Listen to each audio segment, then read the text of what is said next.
Etong staff nyo, pinagbibintangan ako, ninakaw ko daw yung pera niya. Bakit kayo tumatanggap ng ganyang staff dito? Dapat pinapaalis na yan eh. Iya, teka lang, what's happening here?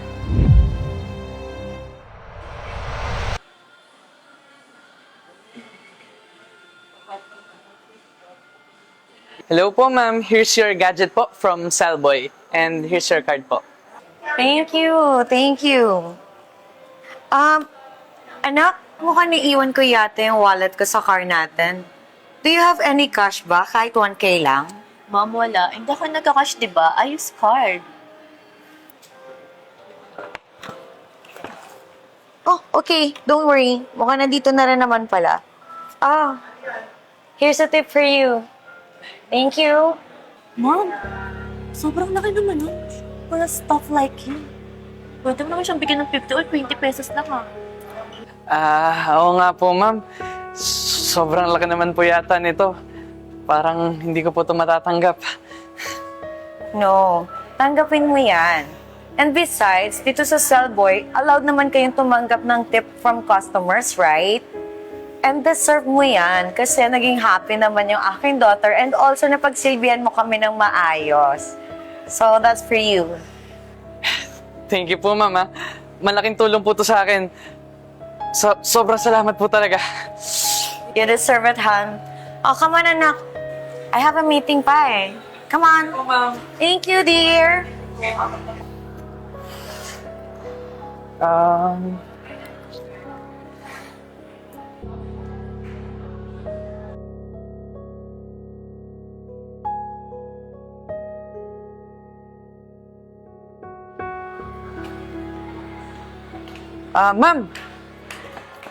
Nandito ka pa po. May kailan ka pa po ba? Wala. I just want to say thank you. Ma'am. Teka lang po. Yes? May kailangan ka? Ma'am, sorry po pero nakita ko po kasi kayong may pinulit sa sahig eh. And nakita ko rin po na nilagay niyo po yung 1,000 sa bag niyo. Excuse me? Pinagbibintangan mo ba ako pag nanakaw? Paalala ko lang sa'yo mayaman ako. I don't need your money. Ma'am, mawalang galang na po alam ko naman po na mayaman kayo eh. Pero nakita ko po kasi kayo. Pwede po bang i-check na lang natin, ma'am? And besides, galing din man po yung pera sa ma'am nyo. And kailangan na kailangan ko rin po kasi yung pera na yun.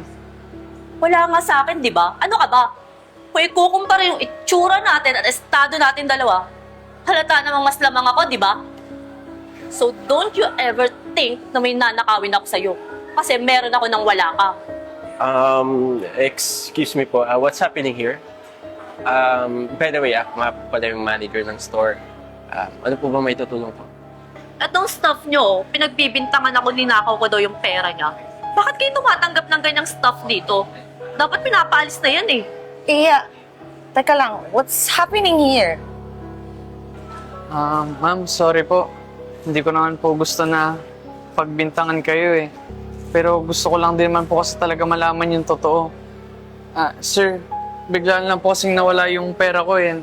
Nakita ko po si ma'am na pinulot niya po yung pera ko sa sahig tas nilagay niya po sa bag. Pero okay na po yun, ma'am. Hayaan niyo na po yun. Huwag niyo na lang pong pansinin. Sorry po talaga, ma'am. Hindi na po maulit. Yun naman pala eh. Ma'am, let's go. Wait, teka lang. Yung pera mo bang nawawala is yung binigay ko sa'yo kanina? I just saw it na nilalagay ng anak ko sa bag niya. Eya, show me your bag. Ma'am, don't tell me kakampihan mo yan kesa sa akin Anak mo ko. At kahit hindi naman, kita mo naman yung estado namin dalawa sa buhay. Stuff lang yan, walang pera, while me, mayaman. So, sa amin dalawa, mas may possibility siya na magnakaw kaysa sa akin. Ma'am, excuse me lang po Knowing Floyd, hindi niya po magagawa yun. Tsaka, hindi naman po natin kailangan tignan yung estado ng buhay ng isang tao para malaman yung totoong nangyari, di ba? Kaya sana kahit mahirap o mayaman, maghusga po tayo ng pantay sa tao. Oo nga naman, anak. Tama nga naman siya. Wala namang masama kung ipapakita mo yung laman ng bag mo, di ba? Total, sinabi mo naman na hindi mo kinuha. Okay? Mom, wala nga. Mom! Eh ano to, Eya? Pera ko yan! That is definitely not yours, Eya. Remember kanina, tinatanong kita if you have cash? Ang sabi mo, no, ma'am, I use card. Anak, hindi kita tinuruan ng ganyan. Mag-sorry ka at ibalik mo yan sa kanya. Okay, fine. Bakit ba kasi nagbibigay ka ng ganyang kalaking pera sa isang staff lang? Anak, hindi kita tinuruan maging madamot ng ganyan. Nasa na yung lahat-lahat. Pati ba naman yan, kukunin mo pa sa kawawang staff? Mag-sorry ka at ibalik mo yan. Pero ma'am, O sige, edi grounded ka. I won't tolerate you for that kind of attitude, ha? okay. Sorry. Sir, asensya na po kayo sa ginawa ng anak ko, ha? Hindi ko po talaga siya pinalaking ganyan. Ewan ko bakit naging spoiled brat yan ng ganyan. Sobrang pasensya po talaga. Ma'am, ako nga po dapat ang mag-sorry eh. Dahil po sa akin, nagkagulo po kayong dalawa. Sorry po talaga. Alam mo, tama si manager. Wala yan sa pananamit mo, mayaman ka ba o mahirap ka, or kung anong estado mo sa buhay. At hindi porke may pera kami o anak ko siya, dapat ko siyang kampihan. Bilang magulang niya, ako ang dapat magtama ng pagkakamali niya. At nakakahiya yun na ginagawa niyang ganyan sa ibang tao. Kaya pasensya po talaga, and I will make sure na hindi na po ito mauulit. Kaya maraming salamat po at sobrang pasensya po talaga. Ma'am, sorry po ulit sa nagawa kong gulo, pero papasalamat din po ako sa inyo na kahit po ganito lang po ako is patay po yung tingin nyo sa mga kagaya po namin. Kahit na mayaman po kayo. Kaya maraming salamat po, ma'am. At sana po hindi po ito maka-apekto sa trabaho ko. Promise po, hindi ko na po uulitin. More blessings sa inyo dito sa inyong shop, dito sa Cellboy. Thank you so much, ha? Thank you po. Ano, una na ako, ha? Bili na lang kami ulit sa susunod. Okay lang yun, no ka ba? Tsaka wala ka namang kasalanan eh. Alam mo, ayaw namin na ginaganon yung tao namin. Kasi hindi ka na basta tao lang. Pamilya ka na din namin. Tsaka ito pa, kapag alam mo gumagawa ka ng tama, huwag kang matakot na ipaglaban yung karapatan mo. Okay? Yes, sir. Thank you po. O, sige na, ang dami ng customer, oh. Assist mo na sila. Sige po, sir. Sige na. Thank you po. Sige.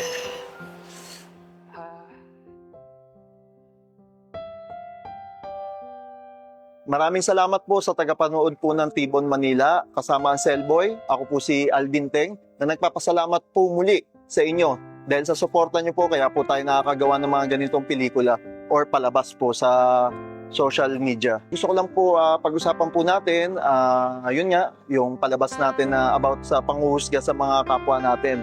Na tayo po, wag po tayo basta-basta po nanghuhusga. Kung hindi po maayos ang mga panlabas nila, at hindi maganda mga kanilang suotan, is iisipin na po kagad natin na masama silang tao, hindi po sila pwede pagkatiwalaan, nagkakamali po kayo dyan. Kasi minsan po, kung sino pa pong may maayos na damit, magagandang gamit, sila pa pong minsan ang mga nanloloko sa atin. Kasi ang tunay na pagkatao, wala po yan sa panlabas, kung hindi po nasa panloob po. Yun lang po ang masasabi ko at sa mga tagapanood po natin, supportan niyo po ang Cellboy. Bakit po? Dahil po, ang bawat benta po dito is tulong po sa iba. Yun lang po. Maraming salamat.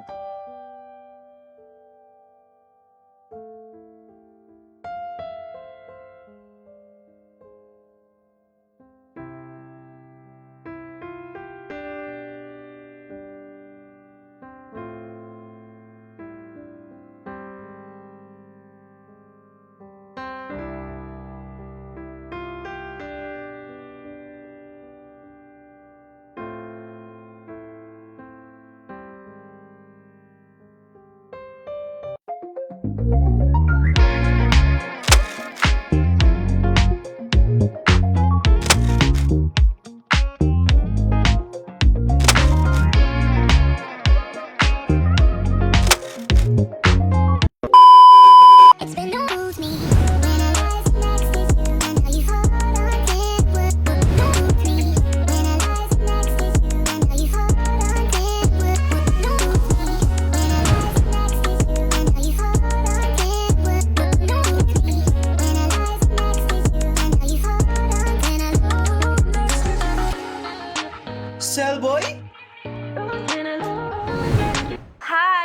Kuya Aison. Hi fam, this is Ian Pecho. At ako naman po si Floyd Florentino.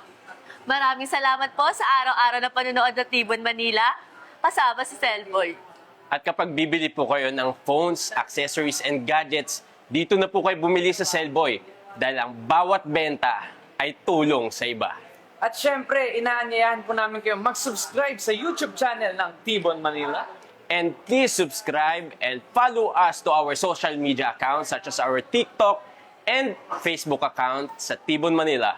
Dahil sa Tibon Manila, Ang saya'y walang katulad. Eh!